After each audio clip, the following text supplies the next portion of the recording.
Hi, my name is Liesma Rijniece. I work for Squalio because I'm a true fan of modern technologies that make our work more productive, more efficient and easy.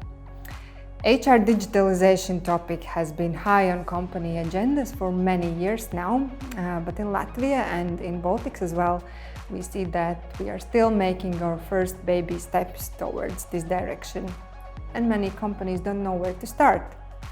So this year at RigaCom on Smart HR stage, I will share the best practices about the companies who have succeeded in this journey, and we will learn from them.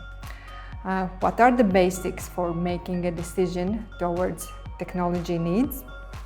What are the steps during the implementation phase that you should get prepared well in advance? What are the cost aspects that you should consider when choosing your software vendor? And why is change management important in this process? So see you on October 10 at RigaCom on Smart HR stage.